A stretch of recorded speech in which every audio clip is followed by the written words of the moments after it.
And thanks for hanging out with us a little bit later. This is Russell and Hunters. In other news, Rob is on a call. So Rob will jump off that call here shortly, and he'll jump on in, and then we'll be we'll hang out and get going. But I want to cover something right out of the gates that yesterday was something I said that I got a few comments on, and I'm actually standing by it until today. There was a part of me, as I think the human part of me, and believe it or not, I am human, that there is, I did not mean that to sound like I have superpowers. I just being, kind of a Neanderthal that I am. I said I'm actually feeling sorry for Kamala Harris because Kamala Harris wasn't, what's up, Greg? Um, Kamala Harris was she is the vice president of the United States of America. If after the world sees that Joe Biden finally has to, they are forced to admit the liberal side that was in denial about this, was the media that was in denial about this, was complicit in this denial or this facade that Joe Biden was competent, and now we know he's incompetent, incapable of doing darn near anything, even stepping down a 4-inch step. Kamal's like, I'm the vice president. Let's go. Let's move things forward here. I can take over. In Kamal's mind, no one's mentioning her. No one's even speaking of her. Why would anybody speak of her? She's as incompetent. She just doesn't have any mental faculty decline to blame it on. She slept her way to the top in California, and she had 2 good showings during the not good showings, but if you're a liberal, good showings in the Kavanaugh trial, hearing, and a couple of other hearings where she was just that bulldog prosecuting attorney, made a big name for herself, was going nowhere, running for president, and so she was toast. Now, she was going absolutely nowhere. 100%. Welcome to the program, Rob Hunter. She was going absolutely nowhere. And then she was tapped to be vice president purely because of her gender and the color of her skin. This changed my mind in that. She has no other qualification to be the vice president of the United States. Yet she said, look, here's how it works, guys. The president isn't fit. I'm supposed to take over, not one person mentioning her name. And I felt bad about that for her until I saw this. And I'm like, okay, well, then we're just bleeping done. You know what her team's doing now? I bet you, Rob, you can guess what she's doing now. Listening to Biggie and Tupac while smoking weed. While smoking a J. No, she pulled the race card. Kamala Harris's team now worried the Democrats will replace Joe Biden with a white candidate, saying this will infuriate black voters, and she is not being considered, which is already riling up the black base for the Democrat Party. Put it back in the deck, sister. No one likes you. Women have egos too. Let's keep that in mind, because that's really what I see out of politics, Mike. Eddie, Nancy, Rhonda, Greg, how you guys doing? I see ego. I see hubris. I see insecurity behind all that ego, because Kamala Harris should very well know no one likes her, and she's not electable because she hasn't done a good job. But see, this is this trophy society, Mike, that even extends to politics, that I deserve this because I'm here. No, you deserve it when people vote for you to give you the honor of becoming president of the United States, not simply because you're trying to create a narrative that the Democratic Party, you've realized, actually is racist and has used race as a tool to get votes. That's why, Kamala, you are the vice president, so that Joe Biden could pretend to be diverse, while both of y'all put more black people in jail than just about every other Republican out there. True, but as we have the order of things, as how we work here in this representative republic that we live in, is she's get the old man out. I'm the one here who's standing here. I'm the one ready to go. Should it be on everybody's lips that understands civics in any way, shape, fashion, or form, that we're going to do the 25th Amendment thing with this bozo, and then I'm taking over? Not you're going to plant somebody at the convention. I'm the one that should be considered. So her desperation goes to the one card she knows she can always play. At least she didn't play the misogyny card. Maybe she's holding that one in the deck, but she pulled out the race card as fast as she could. That's this with a quickness. And with the quickness, because that's her card. That's what she gets. She can't come out there and say, my performance card trumps my race card, because her race card trumps her performance card. And that's that sad reality. And I go back to Judge Jackson, if you're nasty. The latest Justice Jackson, if you're nasty. That's right. They led with the obvious. She's black and a woman. I can see that. What I don't know is what her qualifications are. What I don't know about Judge Jackson is what kind of cases she's ruled on, how she ruled on them. That's the qualification, not the obvious. And I think that this is that cold, hard realization, Mike, going back to this, that Kamala might be realizing that white, what do they call it? A power structure. What do the liberals call the white supremacy culture or whatever? The patriarchy, the white patriarchy. Yeah, the white patriarchy is alive and well in the Democrat Party, and always has been alive in the Democrat Party, even going back to LBJ, right? The civil rights movement. Did you know that many black people supported Nixon in 1960 when he was running against Kennedy? The Republican support for black voters was massive until the Kennedy administration started to invite Martin Luther King in, and then the Civil Rights Act was signed by Lyndon Baines Johnson after Kennedy was killed. And as we've said to you before on Russell and Hunter, he said, I'm going to have those blanks, full racial word. Hard R. Yep, hard R, voting Democrat for the next 60 years. Well, guess what? It's literally 60 years since the Civil Rights Act was passed. And I think people are starting to realize what the Democrat Party is really all about. It's really about suppressing people to keep them in the power structure as voters. That's it. America will see this. Yeah, that's probably better said, right? America will see this, and America will be upset about this, because this is the way we govern. This is our system of governance, is that the vice president takes over when Bozo can't do it. So that's the thing. Not black voters will be upset. Black voters are upset when they go to the damn grocery store. Don't kid. Black voters are upset when they go to the gas station. Just like, guess what?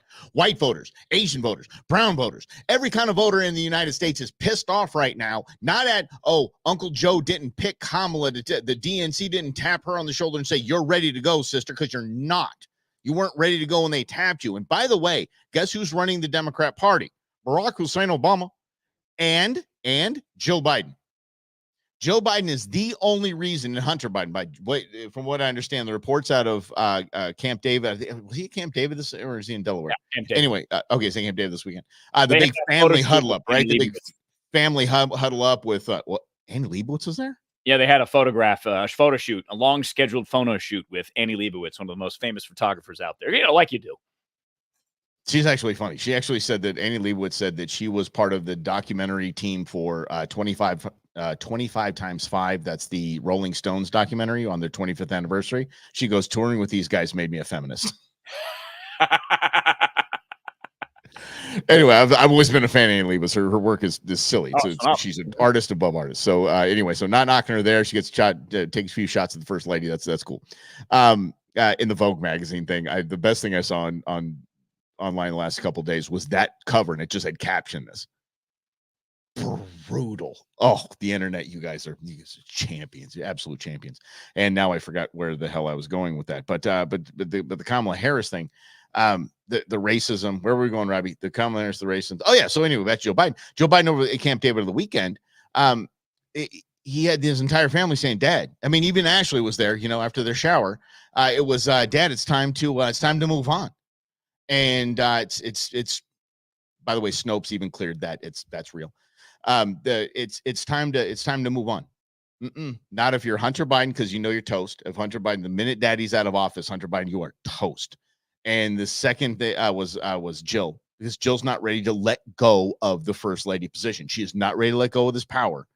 I just keeps popping in my mind, her sitting in President Biden's desk with President Biden's jacket behind her on Air Force One with the binder preparing for the G7 conference. Well, let's even just look at this from a constitutional lens. And the fact that the White House came out after the debate and said Joe is vigorously engaged from 10 to 4. Yep. That was an actual thing that they said. Yeah, we got a 6-hour day.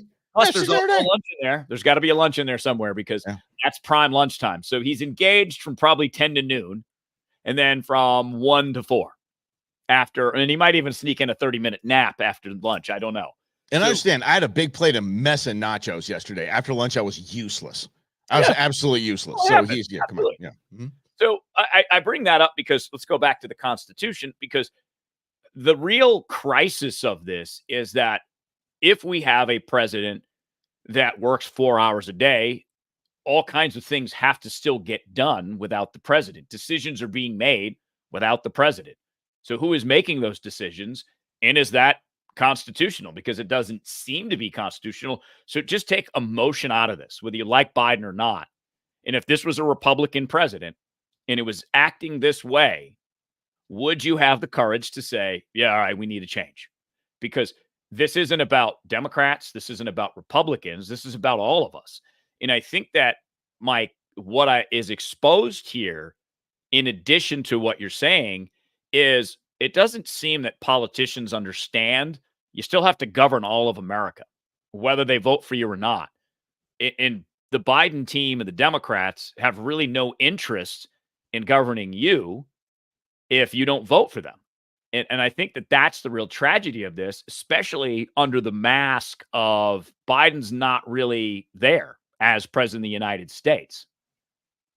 So this will be the third time, I think. Help me out, Robbie. This will probably be the third time that we were reminded, and this is, and I'm not saying recorded history, I'm saying like mass media history. We actually paid attention to things. So we had JFK, Ronald Reagan, and now Joe Biden, where we really give a rat's ass who the vice president is. Like, oh my God, that's important. Like, no one cares who the vice president is. Well, we should. We've had 2 examples, and now a third. We really need to pay attention to who the hell the vice president is. Because now, and this is Kamal's right if she's making a beef on this. If you guys are going to bounce him, I'm the first female president of the United States. But the DNC understands that when Kamala takes over, that is worse than having a brain dead president. And I'm not bashing her. She will do more damage than she did because she just doesn't have it. She can't deliver a message. Joe Biden today, or as yesterday when he did his speech, you see how orange he was with that fake tanner on? He was going he went full blown Trump. It was hilarious. He started talking like this. And so so he came out and he delivered a speech reading a teleprompter. And side of say it again, was this big fumble. Kamala can't do that. Kamala can't do that. So they understand that if Kamala takes over, they're just done in the next election. They're toast because they can't put Kamala up there. They can't get him in, put Kamala in there, and then run somebody else for president because there's no way in hell she would win. She wouldn't get – it would be a Ronald Reagan-esque landslide. And it may be at this point. This is again, going back to pride. And I think there's a massive lesson for all of us as voters and as American citizens in this is we have put ourselves in a trap. And we often do when it comes to voting for president. Dang it. What? Us and Admiral Akbar. Dang it, every time. It's a trap. It's like a hunting trap, Mike. I feel like we're going to get stuck. We're going to reach in and we're going to get our hands stuck in this trap here. Because, again, this is what I can't understand about. I just want to switch it over to the other side for just a second. Because Trump reposted something on Truth Social calling for a military tribunals of people like Liz Cheney. What are you doing? Seriously? So on one hand, we have that, right? Why bother doing that? Because now I'm like, all right, we got the choice of a guy that wants to run military tribunals on people that don't like him. And we got the other guy who is still going to run as of this moment that clearly isn't up for this job, clearly isn't doing the job. Now, that's the trap. And because we have those 4 levels of pride, I think we talked about on Friday, Mike, you got Biden's pride for not stepping aside for him and Jill and whoever. Jill Biden's pride more than him. Well, and let's add that 5th element in there too. Yeah. Because there's definitely an idea from Jill Biden that she's paid her dues and she deserves this and doesn't want it to go away. So we'll call it the Biden family pride, right? There you go, yeah. You've got Trump's pride because he can't stop posting about stuff like military tribunals. Yeah, just stop it. Yeah. It's ridiculous. Then you've got the pride of the media that can't admit they screwed up, either during the pandemic or ever, or during the Biden administration, because now all of a sudden they're investigating. Where were you 3 years ago? Yeah, right. He wasn't up for this. Come on. Now you're just on the bandwagon. Not bandwagon. They're saving face. So it goes back to pride. It does back your pride argument. But understand, the more I watch the journalist freak out of this whole thing is, A, they were complicit in the whole thing, and Now they're just going, oh, we have to act shocked like we've never seen this before. We need to look like we're really going to look into this thing because we thought he was at the top of his game after being 184 years old. We thought he was at the top of his game. No, you didn't. You knew this the entire time. All of this is an act because the world's finally saw it, and are more people that pay attention than we do, and they finally saw it, and they can't get around it. So now they have to act like, oh my gosh, I can't believe what would the Democrats do? We didn't know he was this bad. Exactly. Oh, it's tragic. And Van Jones crying like a little baby. But that's that. I think they really thought they could contain it. And that's another part of that pride there. And then the fourth part of the pride is quite honestly us, because we're so prideful. We don't want to do anything different. And as Lynn points out on a Facebook comment, pride comes before the fall. Pride, if you're proud of yourself, that's a good thing.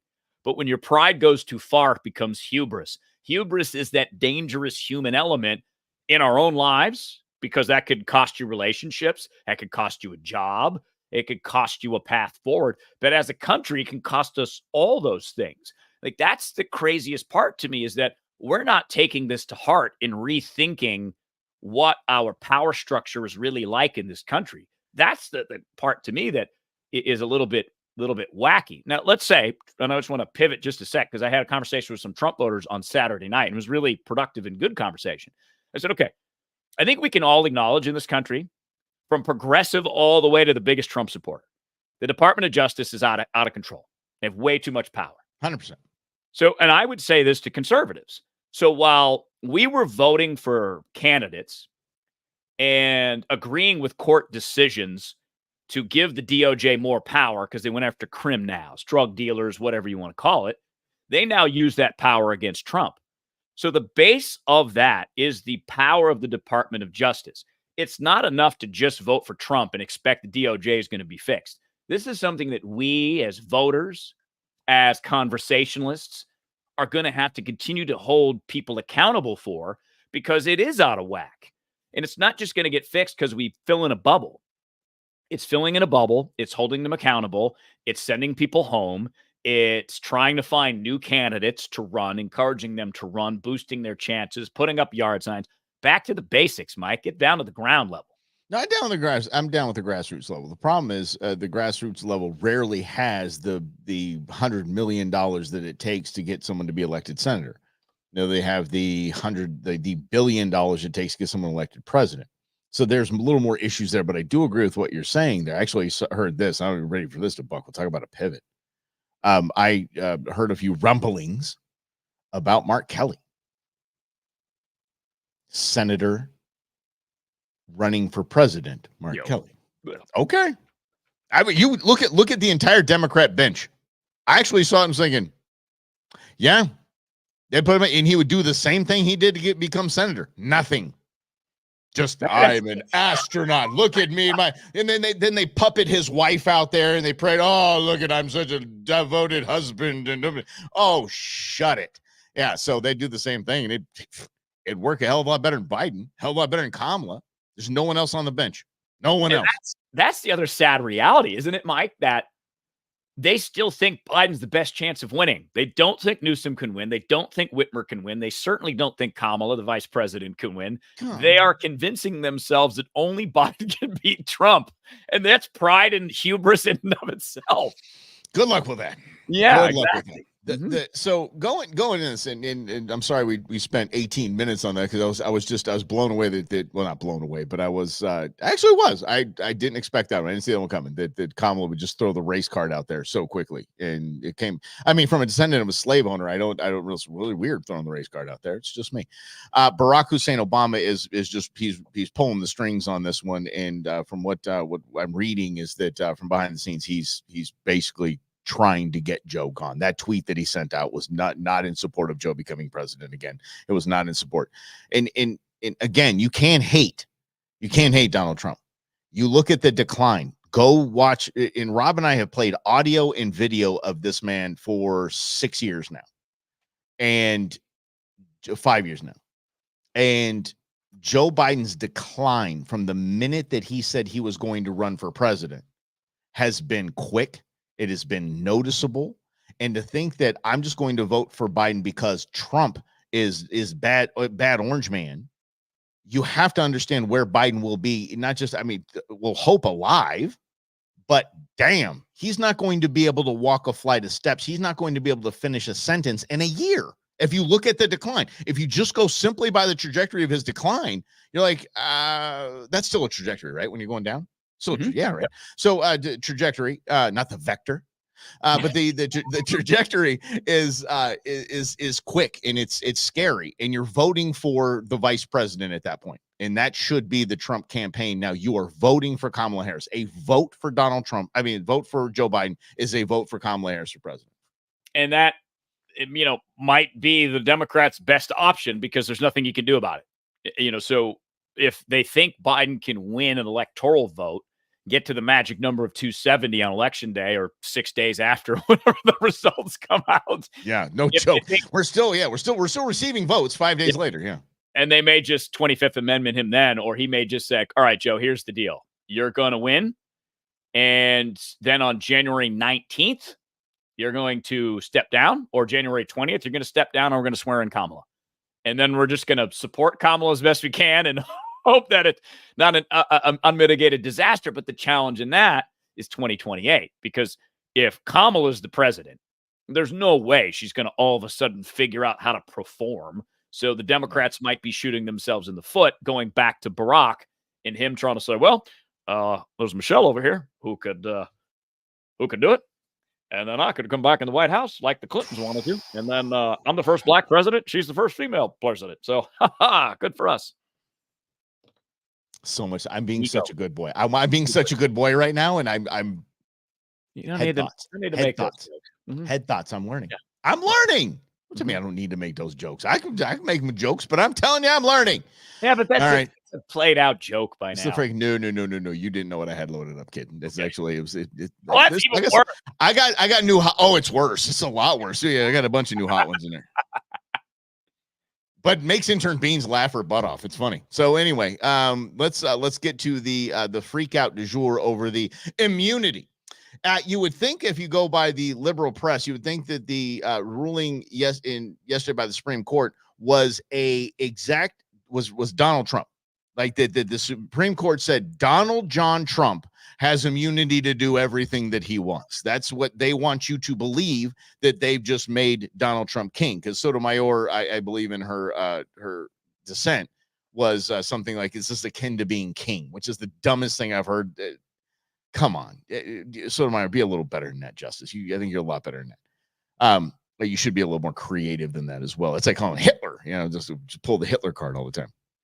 The freak out has been amazing. I want you to listen to let's start with this bozo. Here we go. Theoretically, President Biden, acting within the scope of his official duties, could dispatch the military to take out the conservative justices on the court, and he'd be immune. Does anyone see that as a threat or no? Does anyone see the Secret Service going, maybe we should stop by her office, maybe on the way out today, maybe on the way to lunch, whatever. Maybe we should ask her a few questions, because theoretically I can say anything. And that is absolutely absurd. But here's the deal. She is acting in her official capacity right now as a congresswoman. So, by the way, did you know congressmen and women, senators in their official capacity hold the same immunity? That's why the Jan 6 guys are never going to get rung up. Donald Trump can try all he wants. They share the same immunity that he does. But again, they think you're stupid, and that's it. Well, it's a scare tactic, right? Because this is desperation. So the Democrats feel that this is a gift to hide Biden's horrible performance at the debate. Because here's the deal. There's no way a president in any official act could just go assassinate an American citizen. There is no power ever levied in the United States that you could just kill someone and get away with it as a whatever, unless you're Barack Obama. Barack did that. Okay, Barack killed a 16-year-old, for the love of grief. Come on. Yes. But, there were terror ties to that. And the official explanation was that. So you'd have to somehow say that the Supreme Court is guilty of committing terrorist acts on the United States in order to drop a drone strike on them. And, so this is the clever spin. And even Biden's statement yesterday when he came out alluded to that Trump could assassinate a political rival and Trump is going to do this. Because the guy who's destroying his political rivals with the DOJ. but it's all about the narrative, right? Like this is the seize of the narrative of the gift of this, because all the court said, any logical thinker, if you take your emotion out of it, is saying we don't know, because we have no idea of what's defined as an official act and an unofficial act. So it is up to other courts to determine whether what Trump did after the election, appointing fake electors, if that is an official act or an unofficial act. Now, of course, there were headlines that Trump says it's an official act. Of course, he's going to say it's an official act because he thinks that's the way he gets out of trouble. I have difficulty considering that to be an official act, but it's not up to me. It's up to a court. But I also have it's not really hard for, I think, any legal mind to draw the line to backup electors. I really don't have that. And if President Trump at that time thought that's what he was actually doing, then that's within his scope. So I mean, there is a certain need, I would say, for all right, okay, cool. Barack, you got done with killing a 16-year-old American citizen without due process. Trump, you got away with XYZ. Biden, you got away with XYZ. Starting now, here are our rules. And in that, I think that's really the only way we can do it. And when Rob said going to the lower courts is important because we have to sort that all out. We have to flesh all of what is official capacity, what does the word official mean, what does is mean, that whole thing. Go back to Clinton's. We have to make sure that we establish those rules. And I think as a society we move on, it's a good thing. It's a fantastic thing. Fine. Look, these past presidents slipped one past the goalie. They all got away with some shenanigans. They all got away with some crap. They all got away with something like the stupid elector thing that didn't mean anything because it never even happened. And it happened, but it didn't make anything, didn't move the needle. No crime was committed. So everybody just, okay, from here on out, here are the rules. This is what official means to a president. Here's what official means to a congressman or woman. Here's what official means to a senator. Everything else is outside the scope. Go from here. Just like, it's like social media. Same thing when Trump came along with social media. They're like, you can't do that. So we need to set a certain amount of rules, period. Well, and look, ultimately it lies with us. Whether we want Trump for 4 more years or we don't. So the ultimate portion of this is, do the American people want to give the power of that back to Donald Trump or back to Joe Biden or whoever the Democrats want to be? And neither of them have that. Neither of them have that ability. Neither of them have that power. It has been sent to the court from one of the 3 branches of government to lower courts to figure this thing out. So if everyone in the nation votes for Biden, he's not going to be able to sort that out. If everyone in the nation votes for Trump, he's not going to be able to figure that thing out. So what I'm saying is we'll sort that out. Our vote at least indicates which one of these two, or whoever it is in the Democrats' case, want to be in power. Knowing this. Well, that's fine. But at the same time, I mean, it's that part of it, I think, is completely out of our hands when it comes to sorting it all out to what's official and what's not official. That's out of our hands. It doesn't matter. Absolutely. That's okay. What I mean is, knowing it's vague right now, in knowing the decisions that Trump made after November of 2020 up till now, knowing the decisions that Biden has made from January 20th, 2021 until now, which one do you want to be in power? Because I think that the allegations on both sides are very interesting because both sides allege the other side is violating the power. So let's just say that both sides did. Both sides took the extreme White House approach to executive power. Which one do you want to be president for the next 4 years? And by the way, the Biden administration was the ones that brought this, made sure this got to the Supreme Court. They wanted to make sure he didn't have immunity. They thought their case was that hard. They were fine. Well, and they are so desperate to take him out anyway because they're afraid of they're going to lose. So you can see the fear and the desperation come out in their statements. At least I can. When I saw Biden last night speaking about this, I'm like, all right, they bring Biden out. He actually doesn't look horrible. He delivers a coherent message. He looked orange, but he didn't stumble. He wasn't acting like he was 105. He acted like he was normal age. Not a joke. I heard it works. Trying to create a narrative, right? That you have to render Donald Trump a judgment. It's dangerous for him to be in power. Me? It's not dangerous because I fell asleep last night at 2:30 in the afternoon. To watching my soap operas. Here's the deal, though. The thing from that speech yesterday that was important, that was, I think, wildly important. The man, they're not hiding it anymore. I mean, he was reading a teleprompter. That wasn't his thoughts. So those that are writing teleprompter, those that approve his speeches, and if it fits the narrative, or if it fits if it's on brand for Joe Biden, he said the words. Essentially, this didn't work. We tried to get him out before the election. We tried to destroy him before you had an opportunity, you the people, to vote yes or no for Donald Trump. Because no one's voting for Biden. They're voting yes or no for Donald Trump, even more so this time than last time. So he said in his speech, essentially, well, we tried everything we could. We threw everything we can at him to get him gone before you had an opportunity, you the people, to tell us if you wanted Donald Trump or not. That was very telling in his speech. Well, and it shows how Washington works and how they react to news and how they try to create narratives. In the story about Biden, from at least the Biden team, is they want to showcase that he's not like he was at the debate all the time. So you can see the double narrative that's trying to be woven here as they try to protect themselves as we get closer to November. And I saw polling numbers, Mike, out of New Hampshire. Trump's actually leading in New Hampshire now by 2 points.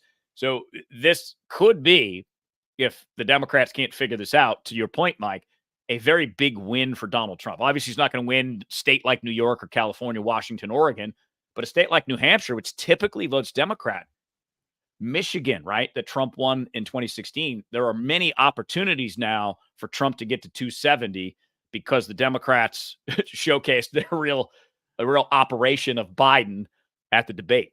Biden's tweet team, his X team, each of us is equal before the law. No one is above it, not even a president. With today's Supreme Court decision on presidential immunity, there is now virtually no limits on what a president can do because we're that stupid. That's actually what they're announcing. That is new. That is a new dangerous precedent. And it's false what you just said. Everything there's a lie, except no one's above the law. But we know that's a law because we have a two-tier justice system. So yes, there are several people that are above the law. And just again, it's same with the Kamala race card. It's why do you guys have to go to Twitter? That's why I love social media. It's like it will out everyone. It will expose everybody for who they really are. And Kamala Harris is a race baiter, and Joe Biden just thinks we're absolute morons, and he doesn't know what the hell's going on. And or at least his staff doesn't. It's just weird to think that, because Greg asked a question in here, meaning me, I think, my libertarian leanings, Rob Hunter's libertarian leanings, who would I like to be president? I honestly don't have an answer for you right now. I can't look at Washington and go, that's my guy. That's my woman. I just don't have that. I guess the thing that I wish Trump would do more of is take a page out of Reagan's book and talk about Morning in America, his version of it, because there's no optimism anywhere in American politics right now. Virtually none. Trump does it occasionally, but he doesn't do that part really well. He's more natural in the fight. And I think that's the part, to answer your question, Greg, that I'm missing is someone doesn't have a good idea of what the next American 30 years should look like. And no one is explaining that to me. Because we don't, 30 years from now, that's why. I think you said exactly why it's never going to be said. 30 years from now is nobody cares about 30 years from now. No one does. Everybody cares about right now, this moment, right now. No, just this moment, right now. We want to know what's going on 30. We don't care about 30. What's going to happen now? What Janet Jackson said it best. What have you done for me lately? That's it. Do you want to know right now? I want to know what's going to change next year. I want to know if my gas price is down. I really don't. Morning in America, what in America will look like 30 years from now is a lot like the climate change stuff. Like, we need to, Jeff, we don't do this. It's 30 years from now. Like, 30 years from now, I don't get rats. That's what I need to do now. What's going to happen now? It's hot outside. And so I think that the immediacy is what more needs to be focused on if somebody wants to win the presidency of the United States of America. And maybe that's true, but I think that is detrimental to all of us. If that's the way that we're going to think that politics continues to solve problems. So I would ask that. When was the last time a politician solved your problem for you? When was the last time a president solved your problem for you? I understand we have high gas prices, high grocery prices. I just don't see an easy way for those prices to go down, regardless of the policy. And it depends on how the government is made up. So it's very strange time to live, because maybe there isn't any optimism right now. Maybe that's part of the problem, is the social media sphere and the immediacy of that, and the dopamine hits and the chemical reactions we get inside of our bodies from all of this is forcing us into thinking only short term. And there's a lot of pain short term, right? I rarely go out to eat now. My salary has changed in this entrepreneurial life. I don't have disposable income, so I have to watch all my spending. So every time I do go to the grocery store, I have to think about what I'm going to buy. Every time I fill up my gas tank, I have to think about, okay, how am I going to use this gas because it's more expensive?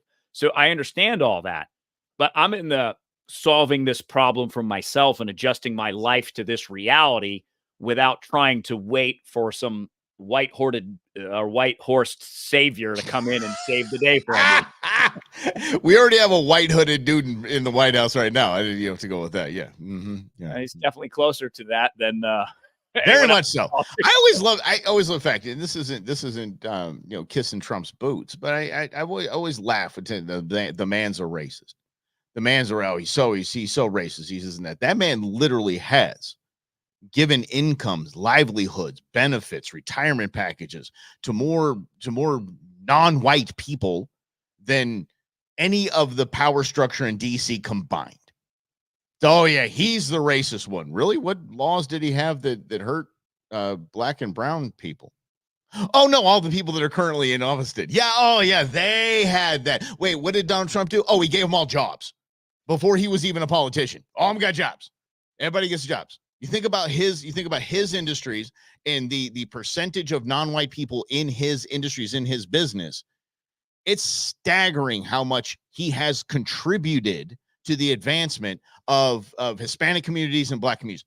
Period. You can't argue it. So, oh, he's racist. I'm like, he's racist. That would my tuchus. He's racist. But again, this is the way that narrative works, right? Yeah. This is the way to go back to the Democrats and Biden coming out about the Supreme Court decision that isn't really clear about what's official and what's unofficial because the Supreme Court's saying that's not our job.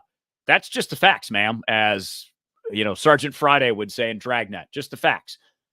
But we don't like facts. We like emotions, and we like to react emotionally. And if we hear a narrative that Donald Trump is racist and we get emotionally attached to that, we're going to believe that no matter what. And this is the big challenge, I think, going forward is facts literally don't matter. You can cite all your facts in your world. It doesn't change someone's feelings. It doesn't change someone's mind. And that's kind of tragic. But how do you dispel that? Well, if you're Donald Trump, do what you've been doing. You show up to the Bronx. You show up to Detroit. You have conversations in front of audiences that you don't typically have conversations in front of. Massive audiences. Exactly right. Because many people are starting to realize the facade that the Democrats really are. To your point, Mike, if you looked at a race record, and if you looked at Joe Biden's race record and his crime bills, because power always goes after the weak, typically. Now they're going after Trump now, but the whole reason the government's power structure exists is because the DOJ decided that they were going to go after, in modern times, lower income neighborhoods and weed out the drug dealers. Well, drug usage rates are the exact same that they were in 1971 when the war on drugs began. By the way, started under Nixon. Why did Nixon do it? He needed a domestic win because Vietnam sucked. So the policy was put in place, the war on drugs policy that didn't work, to try to galvanize the American people to thinking that Richard Nixon was going to do something about domestic problems like drug violence in America. And it was all a facade, yet that facade became real to the point now where we see it. And most of that was done by both parties, right, along the way. So the reality of the racism and the structure was brought forth by the very people we keep sending back to Washington, including the guy that's now in the White House, including his vice president, Kamala Harris, who made her entire career putting black people in jail. And sleeping with one very powerful one. Sleeping with a black guy who's powerful and putting black people in jail. That's Kamala. 3 strikes, even if it's your first arrest. That's hilarious. That's true. That's if we're laughing, we'd be crying. I want to go back to the freak out because somebody got to check on Joy. Can somebody check on Joy Reid? Oh, I don't know if Joy Reid's all right. I don't get this. So help me understand this. Here we go. This election is no longer about the old guy that's in the White House now. Like, all the op-ed pages and the New York Times can run around and opine about, what Joe Biden should do. And, y'all have fun with that. Enjoy yourselves. intellectual thought leaders. I no longer care. Doesn't matter to me anymore. Okay, someone check on Joy. Someone she ain't right, dude. It's above me now. It's above me now. Been above you the There's a whole time. Waffle House next door. Yeah, she's talking about a Waffle House next door, bro. Hold on. Quit your job? You gonna go to the Waffle There's House? a Best Western next door as well. Best Western next door. It's above me now. It's above Joe Biden now. Don't The care hell about does Joe that mean? Biden's age. Why she got to bring Waffle House into this? Because I'm hungry. Don't start talking about Waffle House. I will leave this set right now. Age, infirmity, that he shuffle when he walk. I don't care. What could do you be care seated about? For the What's rest the point? from now to election day and never get up off a chair. He could sit down. He could roll around in a wheelchair. He could be on a skateboard, seated. What? I don't care. She lost her marbles. Donald John Trump cannot be allowed back into the White House. Because if you combine that madman with this court, two of whose members are insurrectionists who flew, one of whom flew an upside down their flag wives his are. home They're insurrectionists. and blamed it on his wife, who's also crazy. The other of whose wife literally was part of the insurrection. And they ruled in this. They put themselves in the Leonard Leo 6. They went ahead and ruled on this with no shame. You combine this court, two of whose members are going to immediately resign, and put 30-year-olds in there, including probably the guy who wrote the opinion in the Beaters case, meaning that Beaters should be able to get machine guns, which, by the way, they have now arrogated to themselves the power to decide all federal rules. Here we go. Everything, whether you Now she's combining that. Now she's getting in the Chevron deference case. Look at this. She's just losing it. plane that you fly in is safe, how much carbon can be in the atmosphere, how much filth can be in your water. They said agencies that have experts can't decide that. They will decide That's that. not what they so said. they are. Anyway, yeah, that's just that she ain't right. Something's off. Something just snapped in that woman. Just absolutely snapped. And when the Supreme Court gets two things right, but they aren't right in her eyes because they think it's going to, or at least give them the opportunity to say that Trump is some kind of king, that he's gonna take over as a ruler, as a dictator. They've all snapped. When we used to talk about Trump derangement syndrome, it used to just be, in my mind, the depth of that was, and how far subsurface that was, mean orange man bad. That's it. Like, that's Trump derangement syndrome. Like, y'all ain't even paying attention. You're just saying he's bad. Anything he does is bad. Whatever. Joy Reid is a wonderful example, and I'm seeing more and more and more and more and more of this, of true derangement because of one man. Again, out of 335 million Americans, one man lives in these people's heads rent-free and is destroying their brains like some sort of amoeba. I don't know if amoebas destroy some sort of virus. Well, and let's even go back to her point, because theoretically she's right. The president's going to be the president. All you do is vote. That's it. The policies have nothing to do with you. You're probably not going to get arrested because there's a new president. Your life's probably not going to change that much. Prices may go up, prices may go down, then that's a change. But fundamentally, the way you live your life is not altered by who the president is. And that's something that we as Americans have to truly understand, that you have the power over your own life. A politician doesn't control it, doesn't change it, doesn't do anything about it. But to her, Joy Reid, the country's lost.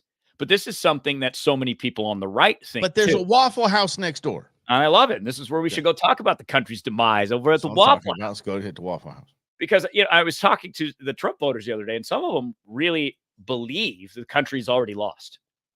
And obviously what Joy Reid is saying is the same thing, because I get it. From the Supreme Court standpoint, they've tarnished their own reputation with Ginny Thomas, Clarence Thomas's wife, being that involved in the Stop the Steal, and then Alito's wife putting up those flags. They're tarnishing their own reputation. And that's bothersome to me, because to your point, Mike, about being a Supreme Court apologist, that was supposed to be that one vestige that was above it all. I think it's still is. I don't anymore. I have questions about it, because Why? I don't like that Clarence Thomas takes trips with billionaires and the billionaire pays for it and he gets to go here and go there. It's just not a good look. I don't like that his wife was that involved in Stop the Steal.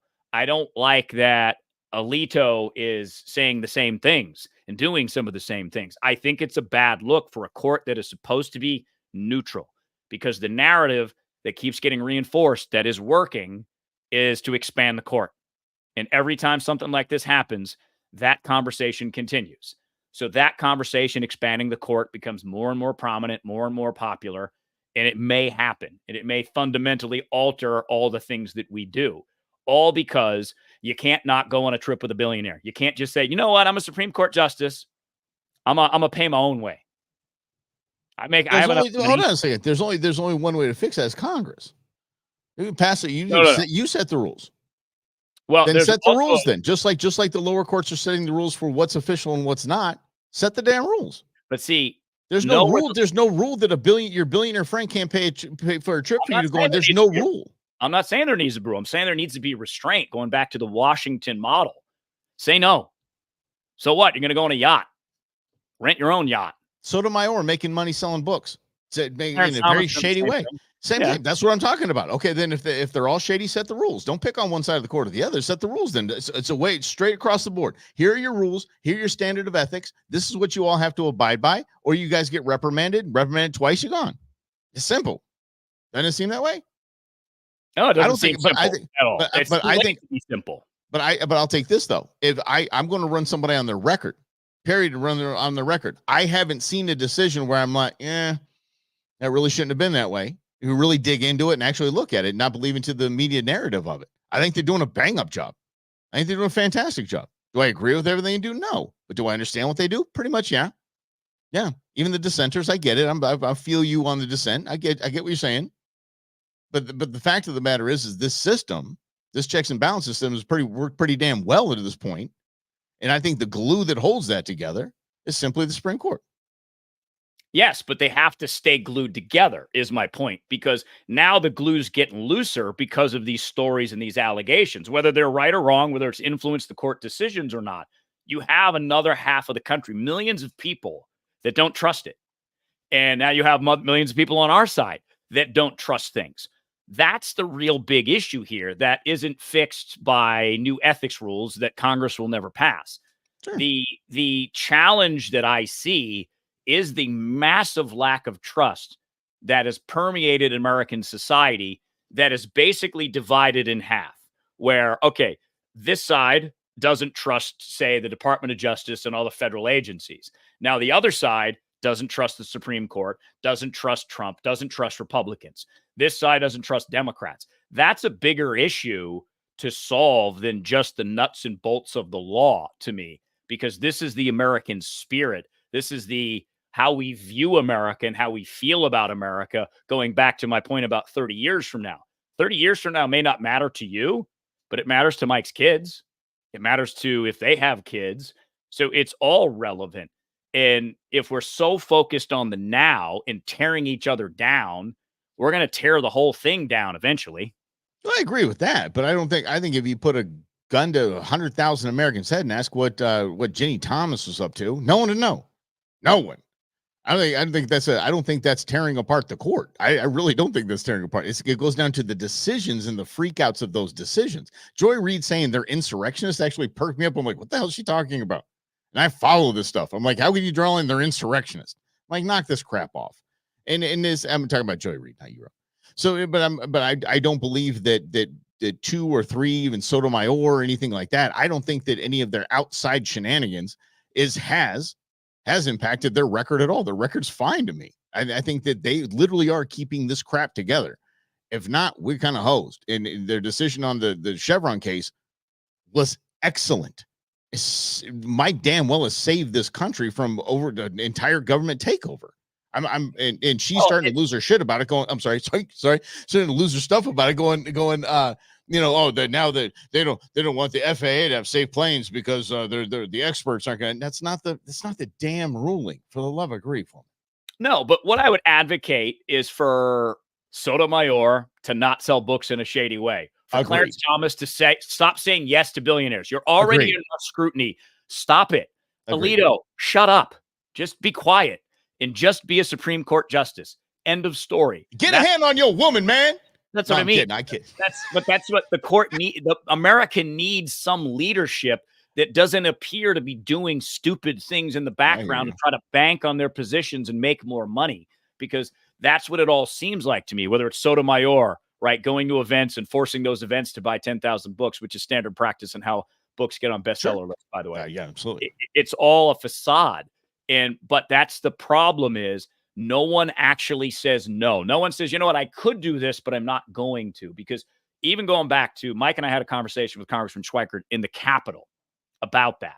Washington walking away and how it set up this idea that American power would be given to people who don't use it all, like George Washington. Now, everyone wants every ounce of power and then some on our side as well. And it used to be something we rallied against. And that is where I'm out of agreement with so many people on our side. It's not about getting power, taking it, and using it against your enemies, even if they're horrible and terrible people. It's about righting the ship and reconstituting America to the Constitution that is important for today, tomorrow, and 30 years from now.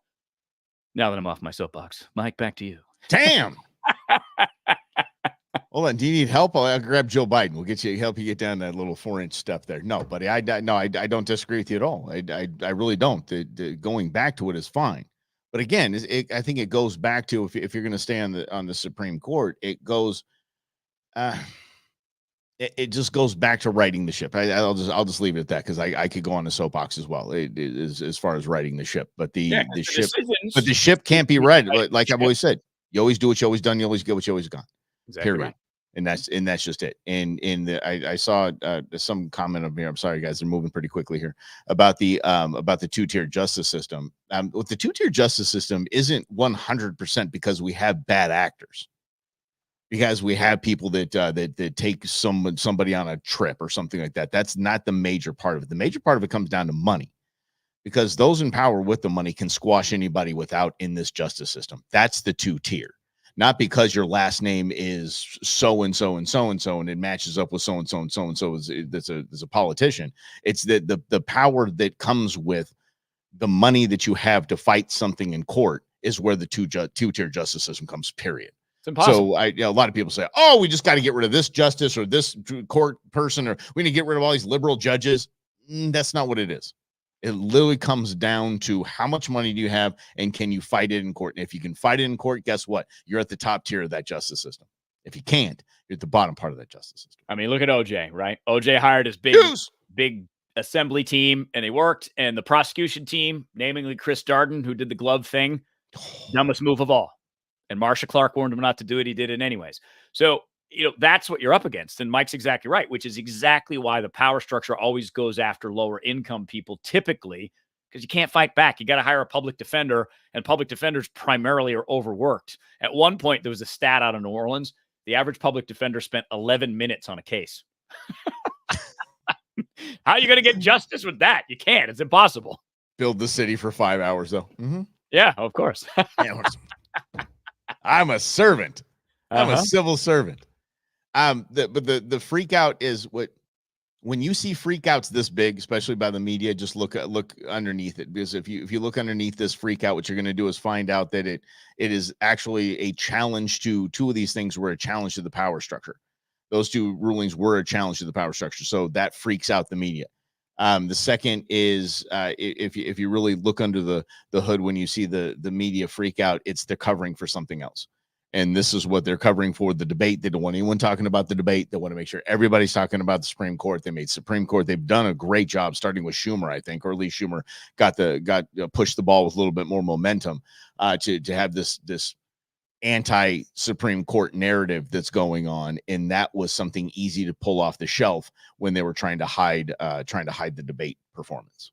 And that's the narrative, right? That's the job of a politician at the end of the day, is to warp and shape the stories the way that they want. So they run away from a story. Biden, horrible, not up for the job. They trot him out there at noon or whenever he went out there, prime time of the day for Biden, so he didn't screw up, had him deliver the statement, and then the other politicians and Joy Reid kind of pile on and add to the narrative even more. Hold on a second. Keep talking, Rob. I just banned. Holy cow. I just hit a wrong button. Hold on. Uh-oh. Holy crap. Hold on a second. No, you got to keep talking, dude. Holy mackerel. I just hit a wrong button and I banned one of our favorite people. Business USA has now been banned from comments, and the comments removed. Holy cow. I hit the wrong button. I don't know how to undo this stuff, buddy. Oh, I gotta boy. figure this out. I got to figure this out. We usually don't let Mike handle the tech. Oh, I'm so sorry, my man. Hey, I'll come to you directly on our YouTube page, and I will make this right, my man. I absolutely promise. Campos comes to some destiny. Rob, talk about something. I'm sorry, buddy. Holy crikey. What a moron I am. Well, I have been I doing it on totally, the fly. dude. I was actually trying to reply to him like kind of just one-on-one on something he said, and I just hit the wrong button. I just hit the wrong damn button. Let's see if I can. So there. Oh yeah, because it doesn't give you. There's a little. Yeah. Okay. Sorry. Yeah. Interesting. Huh. Can't post comments from some desk. Okay. We'll worry about that. We'll figure it out. You'll be back. Holy mackerel. By the way, my fault, not mine. It's his Well, fault. Okay, so yeah, Rhonda, do me a favor and let him know that's what happened. If he, I don't know if he's been barred from this whole thing. I have no idea. So just if you can let him know, because I know you chat with him on there. So if you let him know, help me out. We'll get him back in there. Hit the wrong button. All right. So question for Greg. Okay. When you're trashing the Supreme Court, he writes on Facebook, publicly you have crossed the line to anti-Americanism. So does that mean I just crossed the line? I'm curious because again, I have high standards and high ethics standards that I expect out of high office holders. And, if I'm Clarence Thomas and I become a narrative about the court and accepting gifts and all these things, I say no. I'm like, you know what? Maybe there's a point to that. And maybe I don't need to add to the distraction that's already happening in the United States. So I'm curious, Greg, as to where you want to go with that, because, am I being anti-American by expressing my views? Because again, what's the goal of the media and the Joy Reids and the Democrats? Win elections. That's it. It's the most important thing. So they will say, do whatever they need to do to win elections. David, no, I'm not as dramatic as AOC. No, I can't believe I banned one of our people. Rob knows how much I love all you guys, and I know how much Rob loves all you guys. And it just to actually get that, and I don't know if it gives you a notification like you've been banned. Like what the? There's no way in the world that would have done. Yes. Mm-hmm. And no, I don't disagree. I'm not saying, y'all, by the way, I wasn't going against Rob and saying that I disagree that the Supreme Court needs to be held to a higher standard. I that's fine. Let's list out the damn standards. Let's list out especially in today's political environment where you can actually go and take down somebody socially on social media. You can destroy reputations in the media. You can destroy reputations like they do for any politician or Supreme Court justice that doesn't fit on their side. You need to be more cognizant of the look. Like Rob said, that's a bad look. You need to be more cognizant of that. You need to make sure that your wife is in tune and saying, I hold one of the highest offices in the entire land. I need you to just kind of, I don't know, just don't do that kind of stuff, please. Or just have a discussion. We need to ramp that down a little bit. I understand on the look, but I want to hold the Supreme Court to a higher standard. All I can do right now is hold them on their record until we have a list of standards that we can do something with. Yeah, and I don't disagree with that either, because I certainly think that these decisions lately are pretty much spot on for the way the law works. But I think that's another detachment from reality that social media commenters have, is as if law and procedure don't work. For example, the Arizona abortion decision. That was just a legal decision that there's no other law here other than the one that we dropped into JFK there for you. That was a correct decision. I heard that, but it was a correct decision. Yeah. Sorry. I almost missed your JFK because I had one loaded up right there. So sorry, pal. Yeah, it's all good. But that's it, right? There's an absence of law means the law that exists is one that was passed in the 1860s. There's no other law that the Arizona legislature has ever passed on this issue. So you can get emotional about it all you want, and people certainly did, because, Greg, at the end of the day, that's it. It's all about winning an election. And it's the same on both sides all the time. And that's the reason why so many of us don't feel like we matter and haven't felt like we've mattered for a very long time, maybe except the short little window there. And that the Roe case was the Dodd case, sorry, was a Democrat gift. It was the Supreme Court was dead right in doing what they did. Dead right in doing what they did. The Arizona Supreme Court was dead right in doing what they did. And I don't care what you think about abortion, not abortion. I'm telling you, both of those decisions were dead on. Perfect. And it was exposed the fault of the United States Congress and in the state House and Senate as well. Y'all ain't doing your job. You were reminded by your saint Ruth Bader Ginsburg to codify this. She told Obama twice, codify this, make this a law. Damn it, it's on shaky legal grounds, and they never did. Never did, but it was a gift to them. It was a gift to the Democrats that it was actually given the right decision. That's my opinion. Right, wrong, and different. And again, when you're debating people, facts aren't going to work. Yeah. It's Guys, what I was the whole fact checking debate I had with my the liberal wing of my tribe was just wild. Oh, like fact checkers because what? They use fact? Like, that's not what I'm saying. I'm like, fact to who? Yeah, exactly. I mean, again, I always use this example because now Obama and Biden have both used this math. You double the deficit, and then you cut that doubling by 50% and say you cut the deficit in half. Exactly. No, technically that's right. Fact checkers will say, well, he did. No, he cut his increase of the deficit in half. We like to fool ourselves. Yeah, or like we're going to take Social Security is going to take a 7% cut. It's a 7% cut on a 10% increase. They're getting a 3% increase. By the way, in about 8 years, it's going to be cut 25% if we don't do anything. So, I mean, you want to talk real cuts. I want to respond to Jim real quick.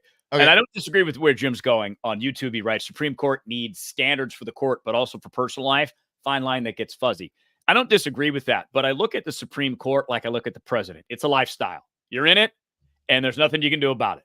So you should act accordingly. Act like a Supreme Court justice would in the most ethical way possible. Do not bring any reasons to disturb or taint your legacy or what you're doing.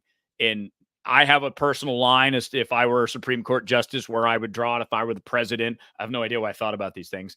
But same thing with a talk show host, right? You have to have a certain understanding that in a public way, the things that I do could reflect upon that. So if I drove home and got a DUI, it might make the news and it might cause me to get fired. So it'd be wise to think about that. That's all. We thought about that. Yes, we did. Well, we thought about it. Okay. Yes.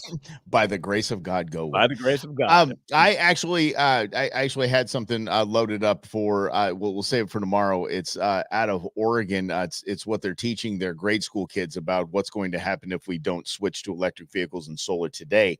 It's a cartoon too.